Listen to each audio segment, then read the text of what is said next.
Franky berkata, aku butuh alat komunikasi sekali pakai. Besok setelah aku kembali dari Fukuoka, aku akan memberi berita dan kau ambil 3 orang tersisa. Peterlah mengangguk dan meninggalkan Franky menyiapkan permintaannya. Bab 102. Beberapa jam kemudian, Franky sudah duduk di sebuah helikopter yang terbang rendah menuju kapal tempur yang siaga di sekitar Jeju, Pulau Sengketa. Di atas kapal, semua ABK sibuk mempersiapkan kedatangan Franky di atas kapal mereka. Wajah gembira diperlihatkan oleh anak buah kapal dan perwira kapal yang tidak pernah menyangka mendapat kunjungan spesial dari Franky. 2 meter di atas permukaan laut, sebuah helikopter terbang cepat. Setelah 1 jam terbang, helikopter mendarat di helipad di atas kapal. Franky keluar dari dalam helikopter tersebut disambut teriakan menggeluntur dari para anak buah kapal hingga perwira kapal yang berlutut. Selamat datang, Raja Dewa Perang, terima hormat kami. Franky terpaku diam melihat prajuritnya berada di tengah laut terpisah jauh dari keluarga, dihantam badai dan gelombang, belum tekanan dari pihak musuh. Franky membungkukkan tubuhnya, membalas hormat para prajuritnya. Kalian bangkitlah, teriaknya. Kembali terdengar teriakan menggema di tengah laut. Terima kasih Raja Dewa Perang, semua bangkit kembali menjalankan tugas mereka masing-masing. Semua perwira yang berada di kapal berjalan ke arah Franky, membungkukkan tubuh mereka. Tuan, Anda di sini, semua permintaan Anda telah disiapkan. Silakan, kata komandan kapal, mempersilakan Franky mengikutinya. Di sisi lambung sebelah kiri sudah mengapung sebuah kapal kecil untuk 3 orang. Terima kasih atas penyambutan kalian. Aku tidak memiliki banyak waktu. Siapa yang akan mengemudikannya? Kata Franky pada komandan kapal. Seorang laki-laki tinggi berjalan maju. Siap, saya Kolonel Laut Yun akan mengantar Tuan, teriak Yun. Franky mengangguk. Dengan isyarat tangan mempersilakan dia menuruni kapal dan siap menyambutnya di bawah. Besok siang, siapkan helikopter untuk terbang membawa aku kembali, kata Franky kepada komandan kapal. Dengan sikap sempurna, komandan menjawab, siap, dilaksanakan. Setelah itu, Franky menuruni kapal menuju kapal kecil yang disiapkan untuk membawanya ke Fukuoka. Dalam perjalanan yang diperkirakan sekitar 90 menit, cuaca malam itu sangat bagus. Ombak mengalun lembut seakan menyambut kedatangan Franky di atasnya. Dengan mesin 1.800 tenaga kuda, kapal kecil itu bagai terbang berada di atas air. Kapal ini dibuat untuk misi penyelamatan, maka kecepatan serta bentuk kapal yang sedikit seperti ikan barakuda. Dengan kondisi seperti ini, radar pihak musuh tidak dapat mendeteksi. Kalaupun bisa terdeteksi, maka akan seperti ikan yang hilang timbul di permukaan air laut. Ketika mendekati garis pantai Fukuoka, ia menghidupkan radio dan memutar ke channel tertentu. Barakuda 1, tim Pacing memanggil. Terdengar panggilan dari radio. Kolonel Yun menjawab, tim Pacing ada berapa ikan? Kembali terdengar, 2 tuna, 17 barakuda, 100 kilo gurita ditambah 3 kepiting laut. Baik, kami membeli, jawab Kolonel Yun. Lalu dia mengatur koordinat dan kapal kembali meluncur ke arah kiri menuju koordinat yang disampaikan. Terlihat dari jauh sebuah kapal pesiar mini sedang berhenti di atasnya dan ada beberapa orang yang memancing. Kapal yang ditumpangi Franky merapat dan masuk di pintu yang terbuka di sisi buritan kapal. Jika ada orang yang melihat dari luar, kapal kecil pun sudah tidak ada ditelan oleh kapal pesiar mini itu. Setelah berada di dalam, Franky dibawa ke atas di mana di dalam ruangan itu ada 4 orang berdiri lalu berlutut ketika Franky masuki ruangan. Salam hormat kami Raja Dewa Perang, mereka berkata serentak. Kalian bangkitlah, bawa aku ke darat, kita harus mengatur rencana, jawab Franky. Ketika mendekat garis pantai bertemu muara sungai, kapal pesiar mini itu masuk muara dan menyusuri sungai di Fukuoka, dan berhenti di sebuah rumah peristirahatan jauh di luar kota. Dalam perjalanan tadi, Franky sudah menerima penjelasan mengenai situasi di mana orang itu menginap dan berapa banyak pengawal yang dibawa dan pengawal tambahan dari negara timur jauh. Franky melihat danau hotel di mana White Ghost menginap. Dengan penjagaan berlapis, maka sulit bagi mereka membawa keluar target. Apakah kalian memiliki helikopter? Tanya Franky. Semua orang yang hadir menggelengkan kepala. Franky pun tersenyum. Baiklah, kalian antar aku ke sana cari parkir mobil di sisi tempat dia menginap. Aku akan membawanya turun, kata Franky. Kelima orang bingung bagaimana caranya. Namun mereka tidak berani mempertanyakan, hanya bisa berkata, baik tuan, silakan. 5 orang berangkat meninggalkan rumah dengan menggunakan 2 kendaraan SUV. Franky menggunakan seragam karyawan hotel yang telah disiapkan sebelumnya. Setelah memarkirkan kendaraannya, Franky diantar untuk masuk melalui pintu khusus karyawan Begitu pintu terbuka, terdengar suara orang jatuh berlutut. "Tuan muda, terima hormatku," suara wanita terdengar. "Siapa kau?" tanya Franklin sedikit terkejut. Wanita itu tetap berlutut, tidak berani mengangkat wajahnya. "Saya Paula Yan," jawabnya.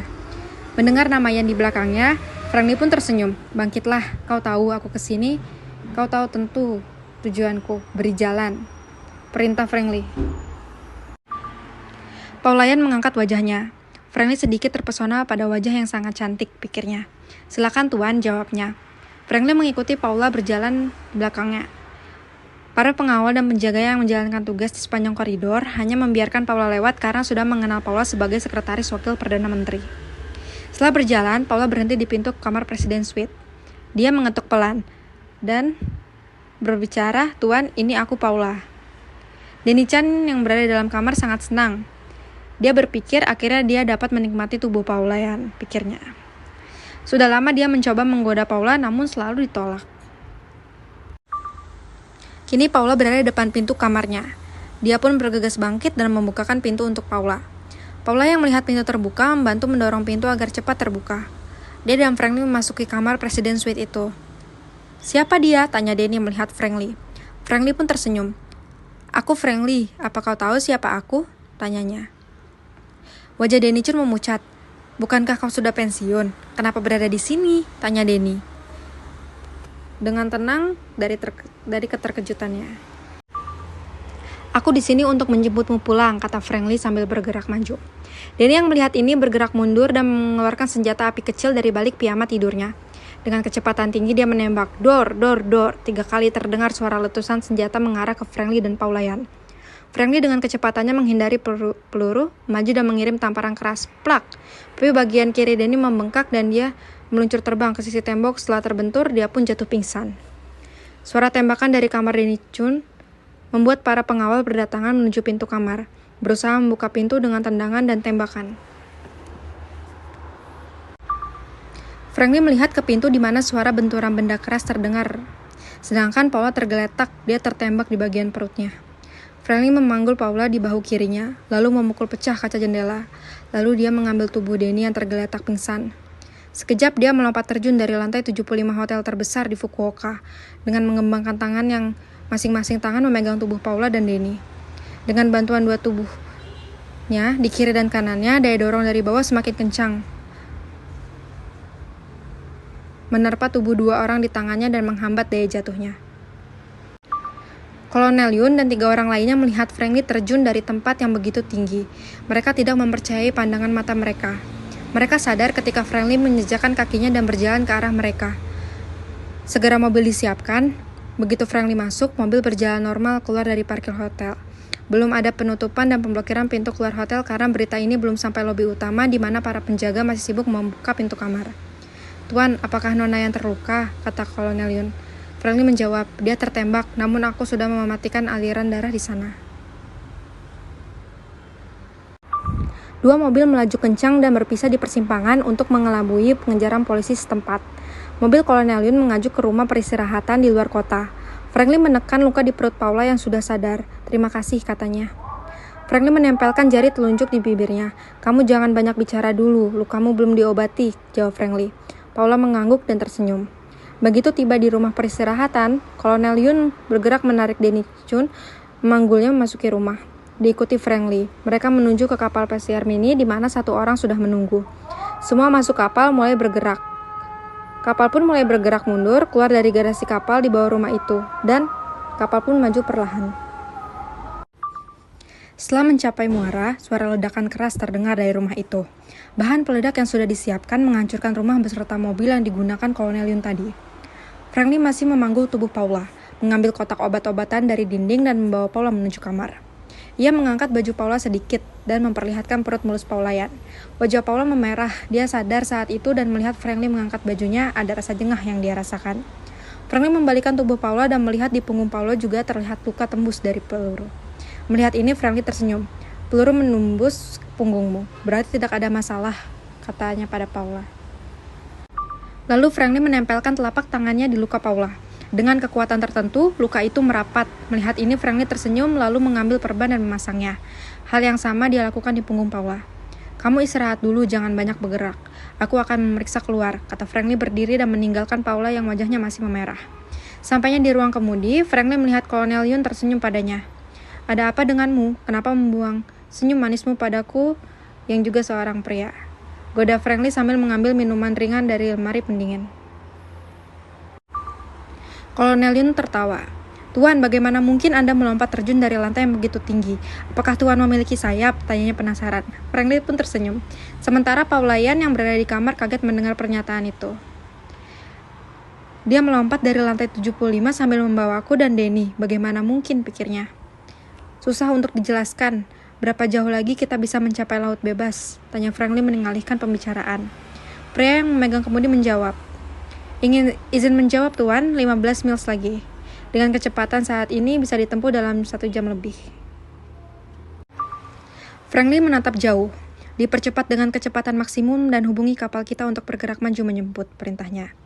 Kolonel Lin berdiri berjalan ke ruang radio dan mencoba melakukan kontak dengan kapal mereka. Sementara Paulayan yang tidak tahan berada di dalam kamar kecil berdiri bangkit dan berjalan ke meja di mana Franklin duduk. Kamu sudah bisa berjalan, bagaimana rasa lukamu? Tanya Franklin ketika Paula duduk di sampingnya. Paula mengambil botol air mineral dan minumnya. Lalu ia pun menjawab, entah bagaimana caramu mengobati lukaku. Sekarang tidak terasa dan terasa kalau ada luka di perutku, kata Paula. Bab 103.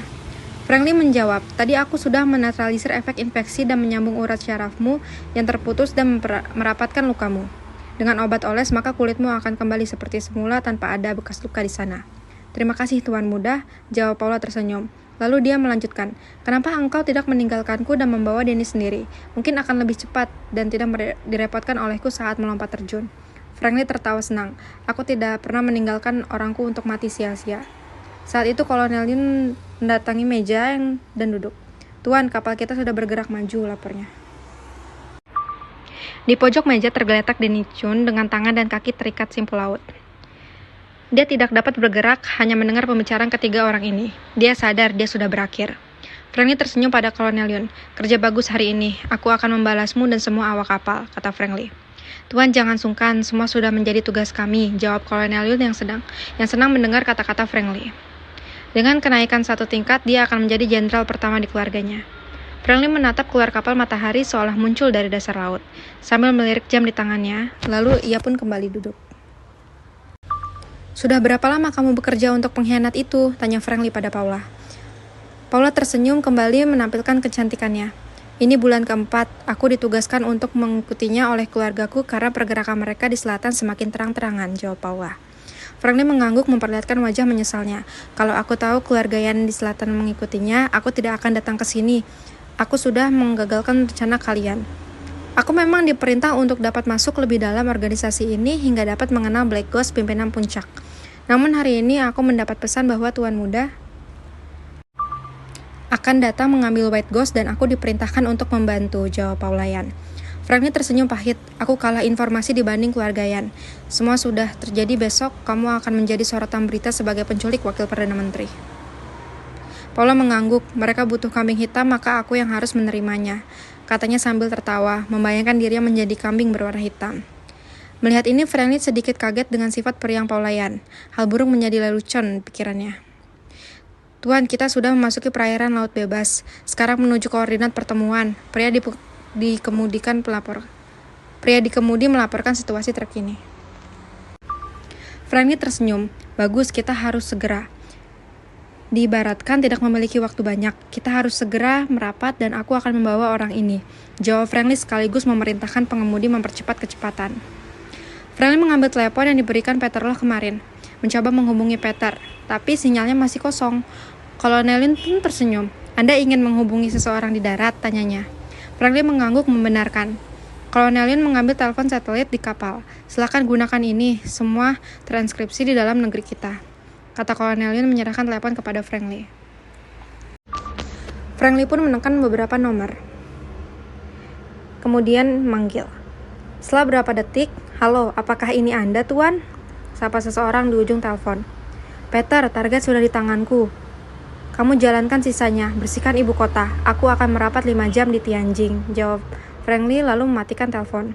Sambil menyerahkan telepon pada Kolonel Yun, dia bertanya, apakah telepon ini tetap berfungsi di daerah tanpa sinyal? Kolonel Yun mengangguk, ini dibuat khusus untuk daerah yang tidak ada sinyal, jadi tentu bisa digunakan. Franklin kembali bertanya, bagaimana di daerah yang terjadi pengacakan sinyal? Kolonel Yun menjawab, tidak bisa digunakan Tuan, karena sistem pengacakan sinyal memang efektif dari satelit. 30 menit kemudian, kapal milik Angkatan Laut berlabuh menunggu kedatangan kapal pesiar kecil. Pengemudi yang mengendalikan kemudi kapal pesiar kecil bermanuver merapat pada sisi kiri kapal besar. Dinding di sana terbuka dan kapal pesiar masuk ke lambung kapal tersebut. Tak lama setelah kapal pesiar masuk, helikopter mengudara membawa 3 penumpang menuju daratan. Sementara di Qinghai, Fang Long, Randall, Randu, dan sekarang ditemani Bao Sheng, duduk di meja menikmati kopi pagi. Saudara Randu, kapan tuanmu kembali? Tanya Bao Sheng. Randu menggelengkan kepala. Jika sinyal di sini kembali normal, berarti tuan sudah selesai di ibu kota. Dia akan kembali ke sini tentunya, jawab Randu sambil melihat teleponnya. Sudah 3 hari dia belum menelpon istri dan putri kecilnya di utara. Fang Long melihat kesedihan di wajah Randu. Dia cepat mengalihkan pembicaraan. Bukankah hari ini Koh dan Rio akan datang? Kemana mereka akan membawa pasukan bersama mereka? Tanya Fang Long. Randu mengangkat wajahnya. Tuan memerintahkan untuk membawa pasukan ke pusat komando dan menggabungkan mereka. Setelah itu mungkin 2 saudaraku akan bergabung dengan kita di sini, jawab Randu. Hari ini adalah batas waktu yang Tuan berikan pada mereka. Apakah kita akan melakukan tindakan malam ini atau menunggu Tuan kembali? Tanya Fang Long ingin tahu rencana selanjutnya. Randu memandang jauh ke pintu bangunan sarang walet. Biasanya Tuan akan melancarkan serangan jika pihak musuh tidak mengindahkan permintaan. Namun dia tidak di sini. Kita tidak memiliki rencana, jawab Randu. Bao Sheng menjawab, jika begitu tidak ada yang bisa kita lakukan selain menunggu dia kembali. Sementara di markas aliansi, semua prajurit melakukan persiapan menghadapi serangan. Pimpinan menjalankan perintah pusat komando untuk tetap bertahan walau Albert Collins menghilang. Pendapat dari pusat sama dengan pimpinan aliansi di luar garis batas Qinghai bahwa Albert tidak akan dibunuh, hanya dijadikan sandera untuk menekan aliansi untuk meninggalkan area mereka saat ini. Salah satu penasehat militer di markas aliansi Qinghai tidak sepakat dengan pendapat tinggi di pusat komando. Dia mengenal siapa raja para dewa perang. Dia tidak pernah mengingkari apa yang dia ucapkan. Beberapa mata-mata yang dikirim ke perbatasan melaporkan tidak ada pergerakan dari tentara di Qinghai yang menjaga garis batas. Semua terlihat seperti hari-hari biasa. Laporan ini memperkuat dugaan 4 pimpinan dan pimpinan pusat bahwa pihak lawan ingin bernegosiasi untuk Jenderal Albert Collins. Di tempat lain di ibu kota, bandara khusus militer, 2 mobil bergerak maju dan sebuah pesawat yang baru mendarat. Franklin bersama Paula keluar dari pesawat menuju salah satu mobil yang sudah disiapkan. Bawa aku ke gedung rapat di bandara ini, perintah Franklin. Peterlah yang mengemudi pun mengangguk. Baik, Tuan. Dia mengarahkan mobil ke gedung merah, memarkir, dan membuka pintu untuk Franklin. Setelah mengambil tempat duduk, laporkan semua, perintahnya. Paula duduk di samping Franklin. Peterlah yang masih berdiri mengangguk. Siap, sesuai perintah semua telah diamankan dan semua keluarga mereka sudah dicegah untuk keluar Tianjin dan sementara menjadi tahanan rumah. Bagus, amankan Denny Chun di tempat teraman dan sekarang buka komunikasi ke Qinghai, perintah Franklin. Peter mengangguk mengambil teleponnya dan memerintahkan untuk mencabut pengacakan sinyal di 3 daerah itu. Sekarang siapkan layar besar. Lakukan telekonferensi dengan pusat komando Qinghai, perintah selanjutnya dari Franklin. Peter Law keluar dari ruangan untuk melaksanakan perintah Franklin. Tak lama beberapa prajurit mendorong meja masuk, menyiapkan semuanya dalam waktu yang sangat cepat. Hubungi pusat komando Qinghai, Qinan, Qinghai, dan Randu, kata Franklin. Di layar besar dalam gedung merah muncul satu persatu wajah yang tersenyum. Franklin yang menatap mereka ikut tersenyum. Dengarkan perintah. Sinyal sudah dibuka. Darurat militer tetap dijalankan. Tidak ada orang masuk dan keluar dari Qinghai, Qinan, dan Qinghai. Jarko, setelah kakakmu Hendrik dan Rio tiba, bawa pasukan dan semua peralatan tempur ke perbatasan. Terdengar suara jawaban dari layar besar. Siap dilaksanakan, Tuan. Franklin tersenyum, lalu berkata lagi, bagaimana denganmu, Randu? Apa pesanku sudah engkau sampaikan? Tanya Franklin. Randu mengangguk. Sudah, Tuan. Mereka menolak dan salah satu jenderal menertawahi permintaanmu. Maka aku bawa dia hidup-hidup dari markasnya ke tempat kita. Aku menunggu perintahmu selanjutnya, jawab Randu. Franklin tertawa mendengar laporan Randu. Bagus, potong kepalanya, tancap di kayu. Sedangkan bagian tubuh di kayu yang lain. Lalu taruh 2 cabang kayu di perbatasan agar menjadi tontonan dan kita berbaik hati memberi makan burung bangkai. Randu mengangguk. Siap, dilaksanakan, jawabnya. Bagus, semua jalankan perintah. Aku akan terbang sekarang menuju Qinghai. 3 jam tiba, kata Franklin melambaikan tangan untuk memutus hubungan telekonferensi itu. Paula menatap Franklin. Begitu kejamkah dia berbuat seperti itu, memotong kepala orang untuk diberikan pada burung bangkai gurun. Franklin tahu dia diperhatikan oleh Paula. Setelah semua orang keluar, hanya tinggal mereka bertiga di dalam ruangan itu. Aku kejam pada musuh, mereka pantas mendapatkannya. 3 hari penduduk Qinghai menderita akibat ulah mereka, kata Franklin. Paula menganggukkan kepalanya. Aku mengerti, jawabnya. Lalu Franklin menatap Peter. 11 orang yang berada di tanganmu. Engkau harus mendapat informasi keberadaan mereka di provinsi lain. Ambil data dan informasi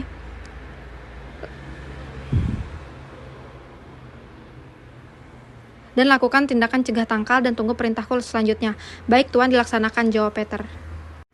Franklin menatap Paula. Kamu masih terluka, harus dirawat. Jadi Peter akan mengatur tempatmu di Tianjin. Namamu akan dibersihkan setelah masalah ini selesai. Untuk sementara, kamu tetap harus bersembunyi. Paula menatap Franklin. Tuan muda, aku sudah sehat dan siap bertempur di sisimu. Jawab Paula menolak perintah Franklin. Kamu sudah melakukan bagianmu, istirahatlah. Biar aku selesaikan orang-orang asing itu. Apa kamu mengerti? Jawab Franklin. Paula mengangguk, tidak berani membantah. Aku mengikuti perintah, jawabnya. Antar aku ke pesawat, aku harus kembali ke Qinghai, ajak Franklin. Dia berdiri berjalan keluar ruangan gedung merah. Perbatasan Qinghai. Mata-mata yang melihat gerakan seseorang membawa tongkat kayu panjang dan menancapkan di garis batas. Wajah mata-mata memucat setelah menyaksikan kepala yang tertancap di kayu itu adalah kepala Jenderal Albert Collins. Di kayu satunya tubuhnya lengkap dengan seragam militer dan pangkatnya. Di markas aliansi menjadi gempar setelah mendapat laporan dan melihat foto-foto yang dikirimkan oleh mata-mata mereka dari perbatasan. Aku sudah mengatakan orang itu gila, kata penasehat militer. 4 pimpinan dan perwira terdiam, tidak dapat menjawab kata-kata penasehat militer. Penasehat kembali berkata, dia masih jauh, maka prajurit di Qinghai tidak berani mengambil tindakan. Namun dengan dibunuhnya Albert, maka itu menandakan dia akan segera tiba. Kita harus bersiap-siap.